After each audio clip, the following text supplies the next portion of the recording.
In a world increasingly shaped by economic policies and trade dynamics, the implications of tariffs are a hot topic of debate. Recently, an unexpected voice emerged in this conversation: Catalan economist Pau S. Pujolas, whose research has been cited by the Trump administration to justify controversial tariff measures. However, Pujolas is not pleased with how his work has been interpreted, expressing frustration that the administration's application diverges significantly from his findings. Pujolas, who co-authored the article Trade Wars with Trade Deficits alongside Jack Rosbach, has found his research thrust into the limelight as it was referenced by the White House to support the rationale behind President Trump's tariffs. This article posits that in a trade war the nation with a trade deficit stands to benefit, a conclusion that the White House has taken as a justification for its aggressive tariff policies. There's a huge gap between my study and what the White House is doing. It's outrageous, they're causing a recession, Pujolas stated in a video conference, emphasizing his discontent with the administration's interpretation. The crux of Pujolas's research lies in a complex analysis of trade dynamics, particularly focusing on how tariffs can influence economic outcomes. He argues that while tariffs can be strategically beneficial, the measures implemented by the Trump administration do not align with the optimal conditions outlined in his study. Pujolas clarified that his model, which utilized data from 2014 to avoid the biases introduced by the trade wars of the previous administration, suggests that only modest tariffs could yield beneficial outcomes. He points out that the tariffs currently in place are far from optimal and could lead to considerable economic losses for the U.S. In his analysis, Pujolas highlights the importance of context and the multifaceted nature of trade relationships. He notes that while his research supports the idea that imposing tariffs can be advantageous under certain conditions, the extreme measures taken by the Trump administration, particularly against China and the European Union, may not yield the desired results. They're beyond measure, he remarked, indicating that the current approach is misguided and likely detrimental to the U.S. economy. The implications of this research extend beyond academic debate. As trade tensions escalate and tariffs impact global markets, the potential for economic recession looms large. Recent analyses suggest that the fallout from these tariffs could wipe out trillions in stock market value, reflecting the interconnectedness of global trade and domestic economic health. Looking ahead, the future of U.S. trade policy remains uncertain. As economists like Pujolas continue to speak out about the potential repercussions of current tariff strategies, it is clear that a re-evaluation of such measures may be necessary. The dialogue between policymakers and economists will be critical in shaping a more balanced approach to trade that considers not only immediate economic gains but also long-term stability. As this situation evolves, it will be crucial for stakeholders to engage in informed discussions that can help navigate the complex landscape of global trade. In a vibrant celebration of history, Old Cahawba, Alabama's first state capital, marked the 200th anniversary of General Lafayette's notable visit with a lively event that drew hundreds of attendees. The festivities, which took place on a warm spring Saturday, featured a parade reenacting Lafayette's journey down the Alabama River, complete with a cannon-blasted gun salute and a procession of townspeople and musicians, culminating at the heart of the historic ghost town. The event was steeped in historical significance as General Lafayette, a key figure in the American Revolution, made a brief stop in Old Cahawba before continuing on to Mobile. Linda Derry, the former director of Old Cahawba and a keynote speaker at the event, emphasized the importance of Lafayette's visit, noting, "That happened here exactly 200 years ago, back when our ghost town was very much in use." This reflection served to remind attendees of the town's rich history and the role it played in the state's early governance. Local leaders also took to the stage to celebrate the occasion. State Senator Robert Stewart highlighted the importance of honoring such historic milestones, stating, "We've had a slew of commemorations throughout the state, and it's just so great to see the culmination of that here at the first capital of Alabama." His commitment to advocating for the preservation of Old Cahawba resonated with attendees, underscoring the need to maintain the site for future generations. State Representative Prince Chestnut added a lighter touch to the proceedings, sharing insights from his research on Lafayette's travels across Alabama. "He really knew how to throw a party," Chestnut remarked, expressing gratitude for the community's efforts to celebrate their heritage. His words reinforced the notion that such events not only honor the past but also foster a sense of unity and pride among residents. The celebration also included messages from local officials such as Dallas County Probate Judge Jimmy Nunn, who encouraged everyone to enjoy the festivities and appreciate the historical significance of Old Cahawba, referring to it as a hidden treasure in Orville. Nupi Cosby, a former state legislator and an advocate for Old Cahawba, reflected on his long-awaited anticipation for this event, saying, "I've been looking for this event for 50 years to get here," emphasizing the enduring connection many feel toward the site and its history. As the day drew to a close, the event served not only as a tribute to General Lafayette but also as a reminder of the importance of historical preservation and community engagement. The convergence of local leaders, historians, and residents showcased a collective commitment to honoring their past while looking forward to a bright future. With ongoing efforts to promote Old Cahawba as a significant historical site, the hope remains that such celebrations will continue to inspire future generations to appreciate and preserve their rich heritage. In an intriguing turn of events, scientists have turned their attention back to asteroid 2024 YR4, a celestial body that briefly captured public interest earlier this year due to concerns about its potential collision with Earth. While initial assessments suggested a 3.1% chance of impacting our planet in 2032, further observations have since alleviated those fears. However, the Moon now finds itself under scrutiny, with a revised 3.8% chance of being struck by the asteroid on December 22, 2032.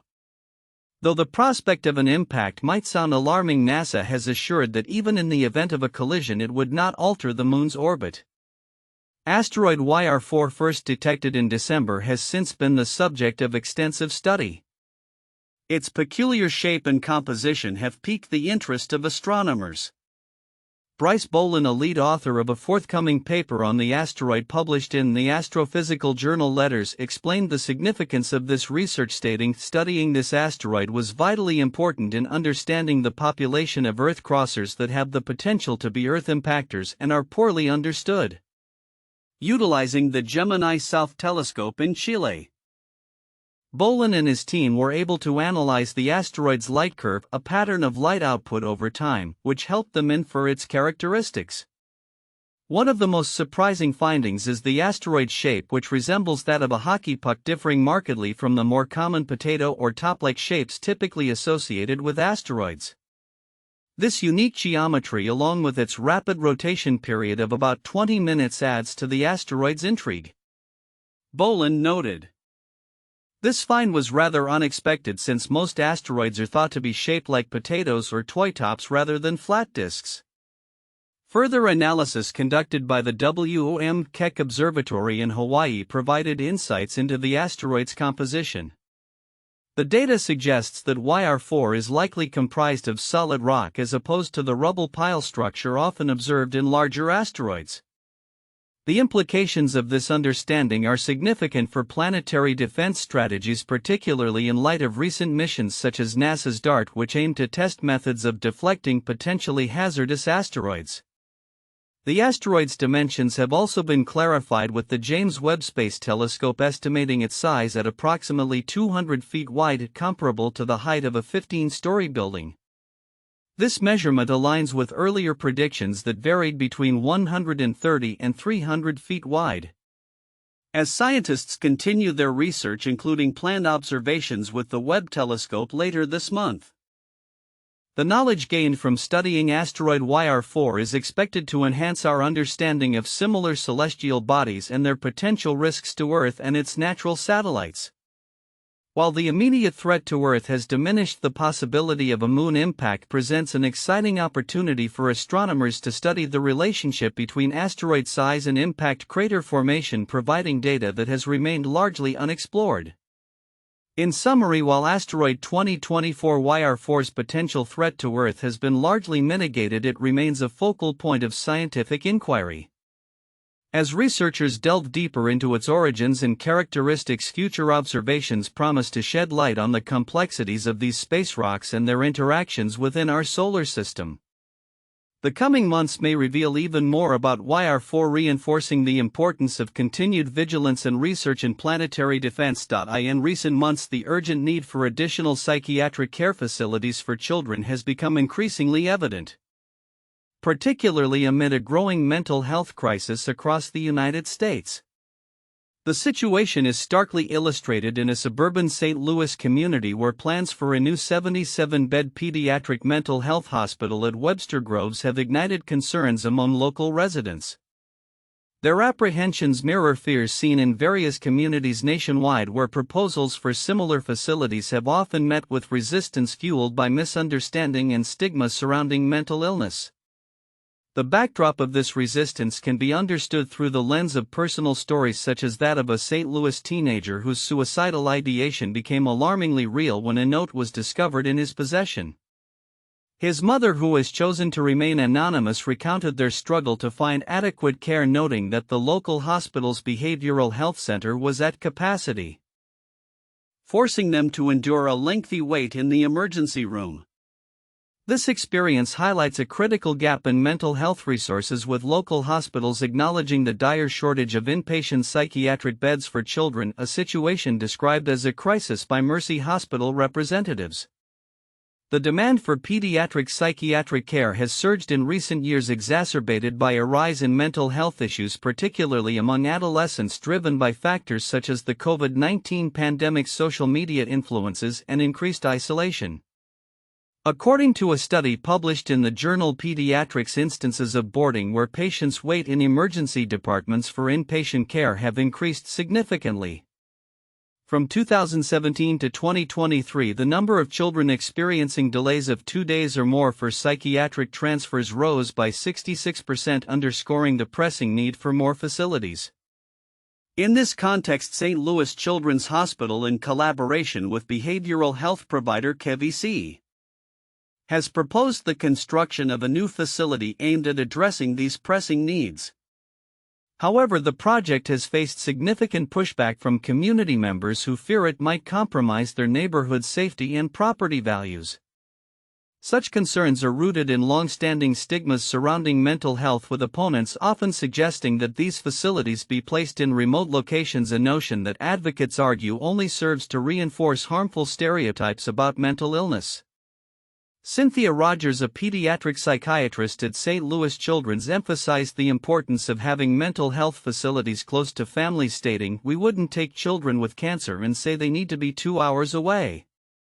She underscored the necessity for children to receive care in environments where they can maintain connections with their families and support systems. Statistics reveal a concerning trend in youth mental health, with suicides among minors increasing by 62% from 2002 to 2022. According to the Kaiser Family Foundation's analysis of CDC data, the pandemic, described by Rogers as having thrown gasoline on the fire, has significantly contributed to this rise, leading to quadrupled emergency room visits for behavioral health issues at St. Louis Children's alone. Despite the local opposition, the Webster Groves City Council unanimously approved the rezoning needed for the new hospital, asserting that the facility would ultimately benefit both the children in need of care and the broader community. Council member David Franklin remarked that the decision to support the hospital was straightforward, reflecting a commitment to addressing the mental health crisis affecting the region. As communities grapple with the challenges of establishing necessary mental health resources, the ongoing dialogue surrounding the stigma of mental illness remains crucial.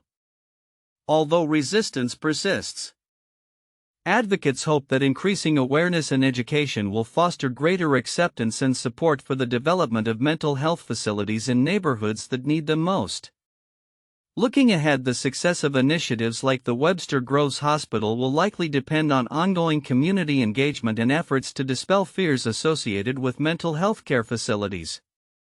The pressing need for accessible, comprehensive mental health services for children is more critical than ever, and as society continues to confront these challenges, the hope is that understanding will prevail over stigma, paving the way for essential support systems to emerge in a landscape already strained by soaring home insurance rates. Recent tariff policies enacted by former President Donald Trump could add further financial pressure on American homeowners. With premiums expected to rise significantly this year, the implications of these tariffs extend beyond mere numbers. They resonate deeply within the broader economic framework, affecting everything from repair costs to the overall stability of the insurance market. According to a recent report, extreme weather events alone are projected to increase the annual cost of home insurance by 8% nationally in 2025. However, homeowners in states like Louisiana and Iowa may face even steeper increases, potentially exceeding double digits. This upward trend can be attributed to a range of factors, but the newly implemented tariffs on imported materials stand out as a significant contributor. Tariffs, particularly those on construction materials and other goods necessary for home repairs, are expected to inflate repair costs, thereby driving up insurance premiums. The tariffs have already begun to ripple through various sectors, with analysts suggesting that the cumulative financial burden could amount to an average of $3.800 more per year for American families. A Yale Budget Lab study released in early April highlighted the potential for these tariffs to push consumer prices up by 2.3%, further complicating the financial landscape for many households. Homeowners and industry experts alike are raising concerns over the long-term impacts of these tariff policies. For instance, Linda Poon, a senior reporter at Bloomberg, noted that the tariffs not only increase the cost of repairs but also contribute to a climate of uncertainty that can exacerbate insurance market volatility. This sentiment echoes among homeowners who are already grappling with the dual challenges of rising premiums and the threat of extreme weather events. The recent developments also come amid a broader trade war dynamic, with other countries retaliating against the United States' tariff strategies. As tensions escalate, the potential for negotiation remains uncertain. While some nations have reached out to the U.S. in search of diplomatic solutions, many are still awaiting responses. The lack of clarity surrounding future tariffs and their potential rollback adds yet another layer of complexity for homeowners and insurers. As the insurance market braces for these challenges, it is clear that the future of home insurance rates is closely tied to the evolving landscape of international trade policies. Industry analysts advise homeowners to stay informed about these developments, as shifts in tariff policies could have immediate repercussions on their insurance premiums. Looking ahead, the trajectory of home insurance costs will likely depend on both domestic economic factors and international trade negotiations. With homeowners already feeling the strain, the stakes are high for policymakers to navigate these turbulent waters effectively.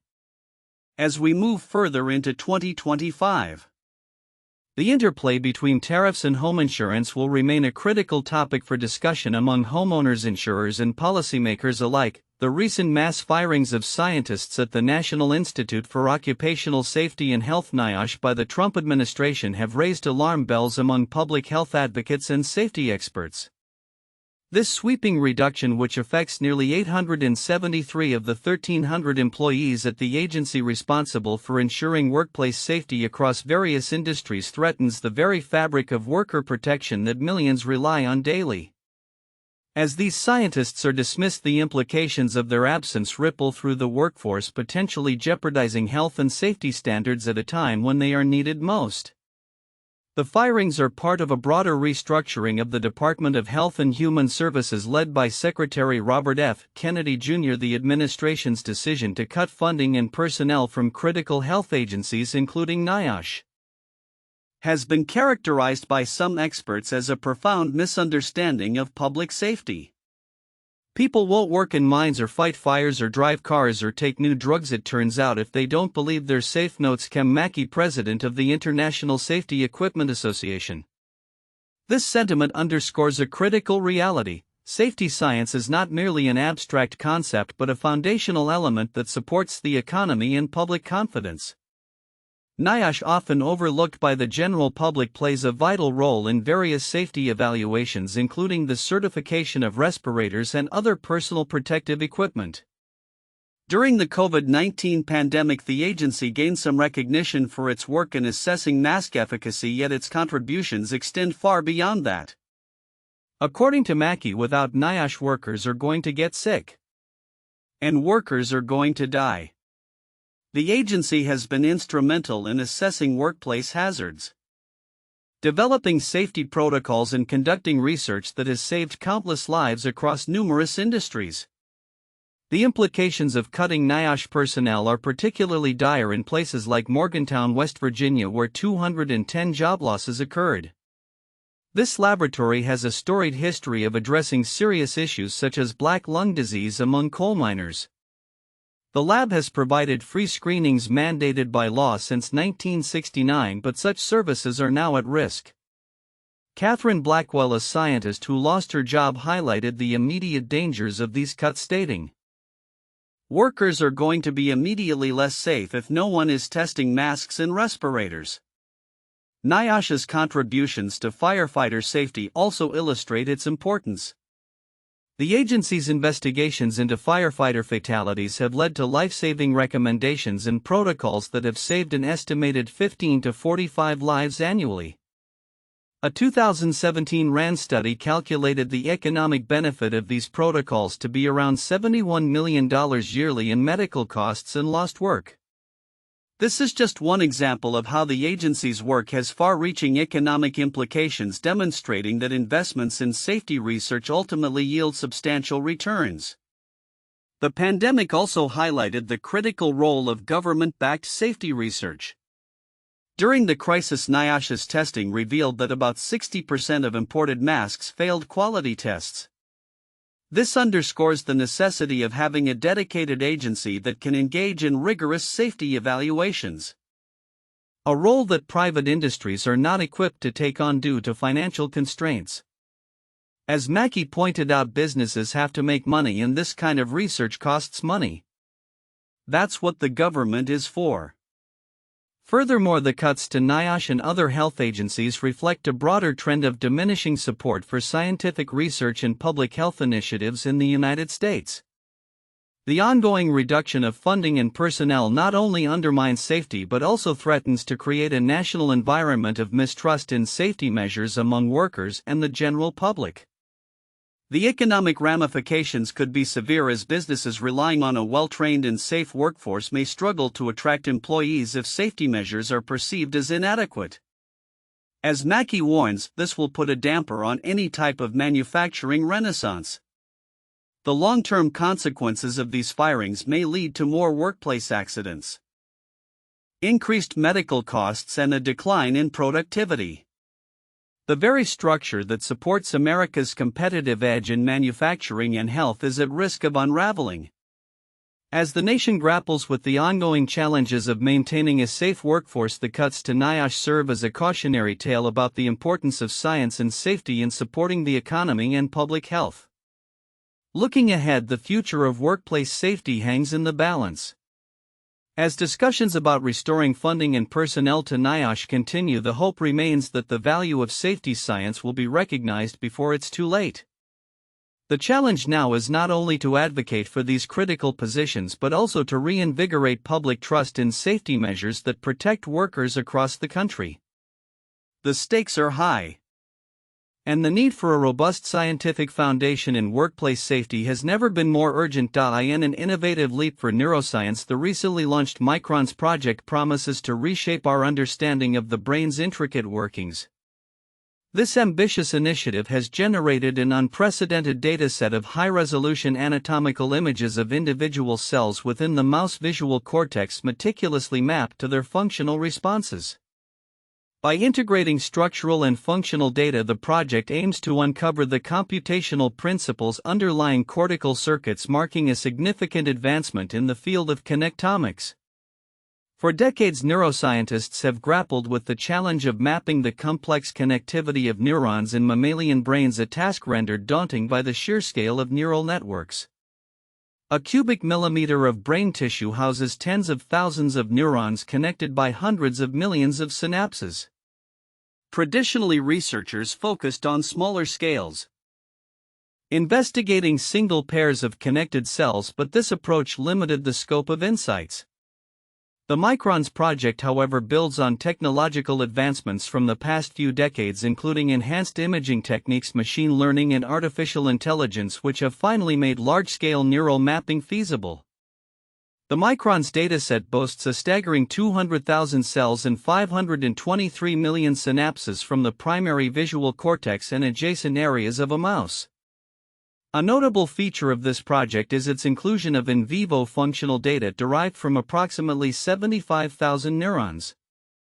This addition allows researchers to directly correlate neural connectivity with function, a critical advancement over previous connectomics studies that primarily focused on anatomical data alone. As the project unfolds, it introduces a host of new tools for analyzing connectomic data. Neurons in the brain exhibit complex processes that can extend for significant distances, creating a densely intertwined network that is challenging to map accurately.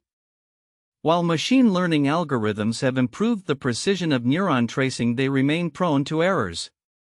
The MICrONS project addresses this issue through automated proofreading methods which enhance data accuracy by identifying and correcting potential mistakes in the neural reconstructions. The project has also developed a versioning engine tailored for connectomic data, facilitating collaboration among researchers working with vast datasets. The anatomical insights gained from the MICrONS project extend beyond mere connectivity. By analyzing the morphology of neurons, the team has begun to classify different cell types based on their structural characteristics, a task that has historically relied on genetic definitions. This work has already revealed a diverse array of neuronal subtypes, suggesting that connectomics could serve as a powerful tool for elucidating cellular diversity in the cortex. On the functional side, the project has made significant strides in understanding how neurons interact and communicate within the visual cortex. By functionally imaging a large subset of cells, researchers are exploring connectivity rules among neurons that share similar functional properties. This analysis has led to the discovery of complex organizational patterns that go beyond simple pairwise interactions, revealing higher-order connectivity principles. Another groundbreaking aspect of the MICrONS project is the creation of a digital twin of the MICrONS mouse. This computational model allows for in silico exploration of the functional characteristics of the visual cortex, enabling researchers to formulate theories about cortical operations and design experimental validations. This digital twin has already facilitated rigorous testing of computational principles in the visual cortex, further bridging the gap between structure and function. As the MICrONS project continues to evolve, the dataset remains an open-access resource for the scientific community. Researchers can utilize the rich information provided, whether for generating new hypotheses or for conducting standalone analyses. The initial findings released alongside the dataset have already sparked discussions around cell type classification, synaptic connectivity, and functional organization, but these are just the beginning. Looking ahead, the implications of the MICrONS project extend beyond the confines of basic neuroscience. As researchers uncover the principles governing cortical circuits, the insights gained could inform therapeutic strategies for neurological disorders and enhance our general understanding of brain function. With ongoing developments in data collection and analysis methods, the future of connectomics appears bright, paving the way for new discoveries that could reshape our understanding of the brain and its myriad complexities. In today's fast-paced business environment, burnout is emerging as a significant yet often overlooked challenge for leaders across various industries. As organizations strive for increased productivity and efficiency, the toll on mental health can be profound, leading to a crisis that demands urgent attention. Burnout is not merely a personal struggle, it can have extensive implications for workplace culture, team dynamics, and overall organizational performance. Burnout is formally recognized by the World Health Organization as a syndrome resulting from chronic workplace stress that has not been effectively managed. It manifests in three primary dimensions: exhaustion, increased mental distance or cynicism toward one's job, and diminished professional efficacy. For leaders, the repercussions of burnout extend beyond personal fatigue. It influences decision-making, team engagement, and the ability to foster a supportive workplace environment. Burnout isn't just a rough patch, writes Cass Cooper in a recent article for CRN magazine. It's a real and widespread challenge that affects even the most capable leaders. Despite its prevalence, the signs of burnout often go unrecognized, particularly among high achievers and those in leadership roles. Symptoms may include persistent fatigue, a sense of detachment from one's responsibilities, and a decline in motivation and focus. Emotional symptoms can manifest as irritability or a lack of empathy, while physical indicators may include frequent headaches and changes in sleep patterns. These signs, if ignored, can lead to a dangerous cycle of declining performance and increased stress within teams. The impact of leadership burnout is far-reaching. Research from Gallup indicates that managers account for 70% of the variance in employee engagement, meaning that when leaders are burned out, their teams feel the effects. A pre-pandemic study published in the Harvard Business Review highlights that chronic stress can narrow a leader's perspective and undermine cognitive flexibility, leading to poor decision-making in times of change. Moreover, a study by McKinsey found that toxic leadership behaviors, often rooted in unacknowledged stress, significantly increase the likelihood of employee burnout and turnover. Addressing burnout requires a systemic approach rather than temporary solutions. Cooper suggests several strategies for leaders to interrupt the cycle of burnout and promote a healthier work culture. One effective method is conducting a yes audit to evaluate which tasks are energizing and which are draining. This reflection can help leaders prioritize their responsibilities and delegate effectively. Additionally, reconnecting with personal and organizational purpose can reignite motivation, reminding leaders of the impact of their work. Establishing a regular debriefing loop with a mentor or trusted colleague can provide much-needed support and reflection, allowing leaders to process their experiences and avoid reaching a breaking point. Micro-boundaries such as setting limits on after-hours availability can reinforce the importance of rest and work-life balance. Finally, acknowledging the human side of leadership by sharing personal struggles can foster a culture of openness and support within teams. Recognizing and addressing burnout is not a sign of weakness, rather it reflects a leader's strength and commitment to sustainable leadership. As Cooper aptly states, your well-being isn't a distraction from the mission. It is the mission. By taking proactive measures, leaders can protect their energy and cultivate an environment where both they and their teams can thrive. Looking ahead, the conversation around burnout will continue to evolve as organizations recognize its impact on workplace culture and performance. As the landscape of work changes, leaders must remain vigilant in addressing their own well-being and that of their teams, ensuring a healthier, more productive future for all. In a significant development signaling the growing intersection of technology and government efficiency, the U.S. DOGE Service USDS has entered into a service agreement with the Department of Labor DOL that outlines a reimbursement of up to $1.3 million for services rendered by DOGE affiliates over the next 18 months. This agreement, which was acquired by Wired, sheds light on the operational dynamics between DOGE, a rebranded version of the U.S. Digital Service, and federal agencies as it embarks on a mission to streamline government processes and reduce inefficiencies. The unsigned agreement, established with a backdated start date of January 20th, coincides with the inauguration of President Donald Trump and is set to conclude on July 4, 2026. This timeline aligns with the executive order that initiated the DOGE initiative.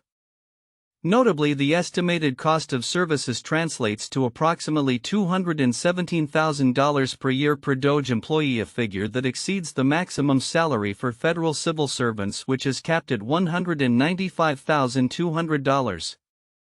This discrepancy raises questions about the financial implications of DOGE's operations, particularly as CEO Elon Musk has previously claimed that DOGE personnel would not cost taxpayers. The agreement outlines a comprehensive scope of work detailing the roles and responsibilities of Doge affiliates within the DOL.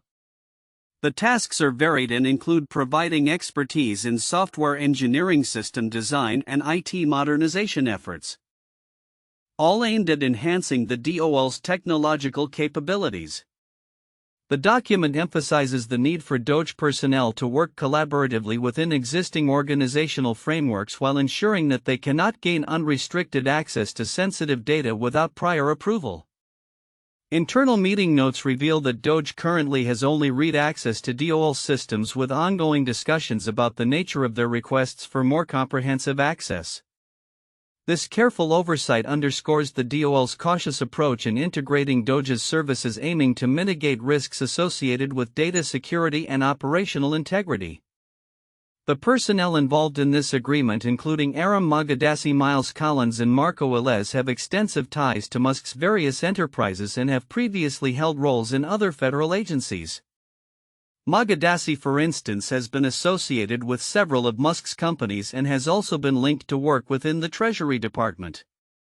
Meanwhile, Velez's brief resignation following controversy surrounding racially insensitive remarks highlights the complex landscape in which Doge operates, as staffing choices can have significant ramifications for the initiative's public perception and efficacy.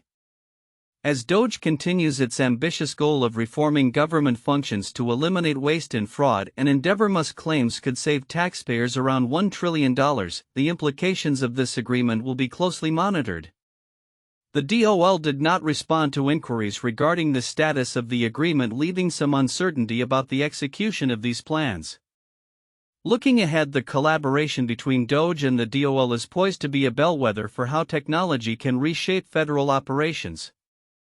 As the landscape evolves, industry observers will be keen to see whether this partnership yields tangible improvements in efficiency and transparency, or whether it raises further questions about the balance between innovation and oversight in government operations. In a dramatic escalation of trade tensions, China has issued a resolute commitment to counter the latest tariffs imposed by former President Donald Trump, reaffirming that its trade relationship with the United States remains balanced.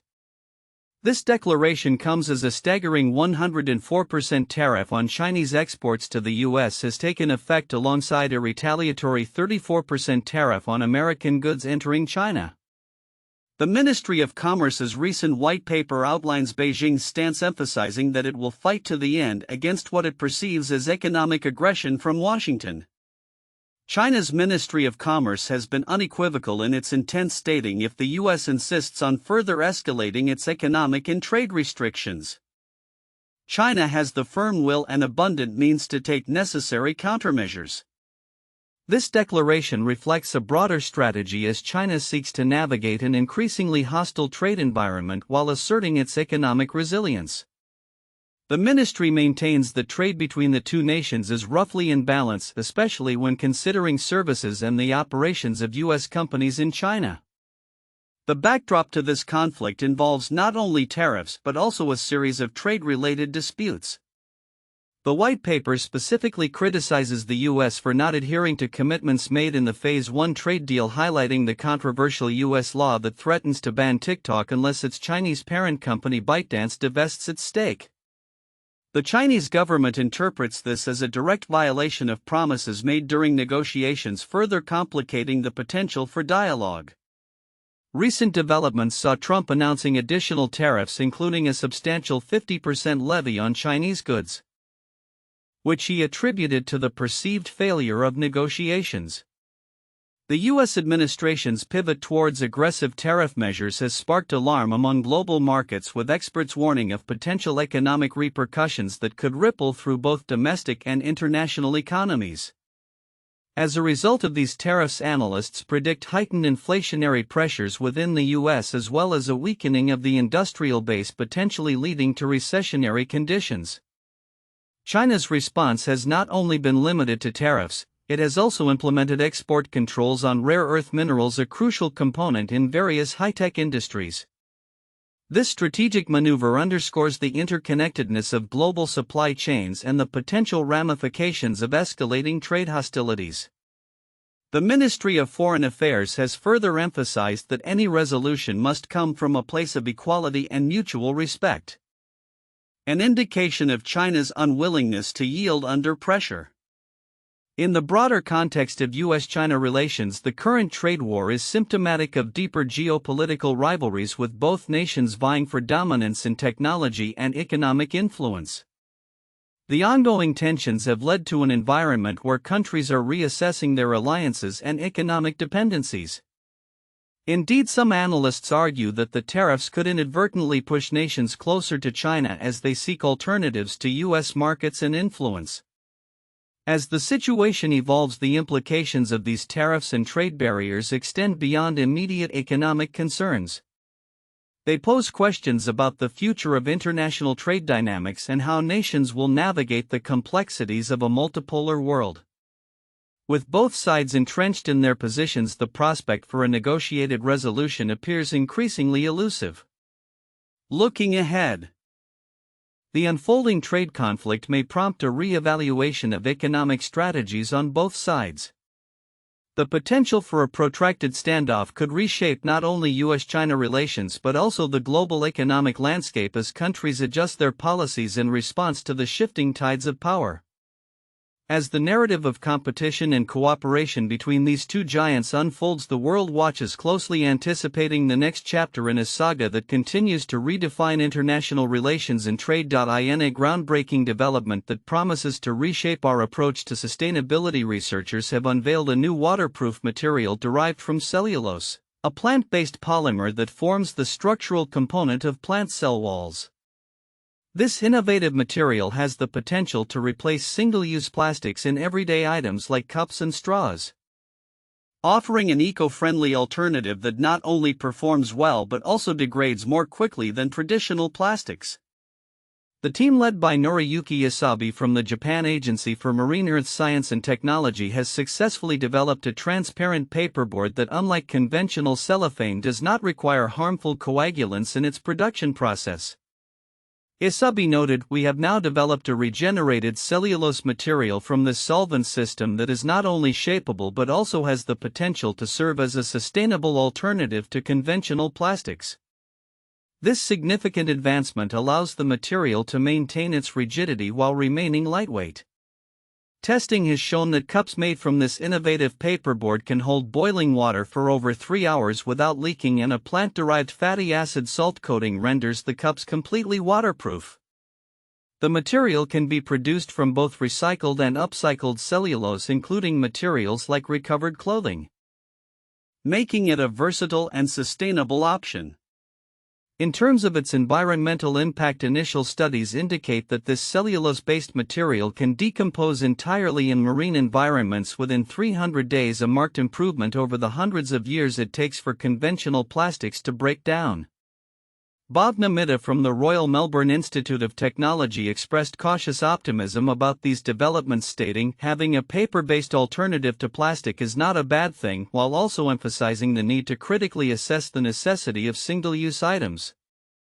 This advancement comes at a critical time as the world grapples with the increasingly dire consequences of plastic pollution.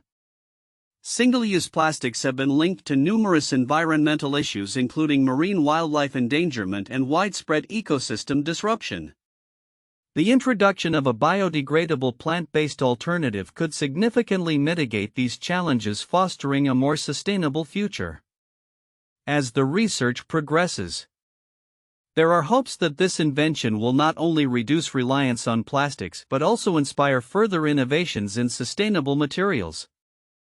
With ongoing efforts to tackle plastic waste and promote eco-friendly alternatives, the adoption of cellulose-based products could prove pivotal in the global transition towards sustainability.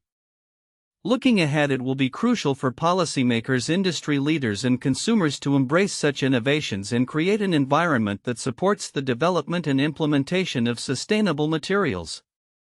As the urgency of addressing climate change continues to mount, breakthroughs like this one represent a beacon of hope in the ongoing battle against environmental degradation.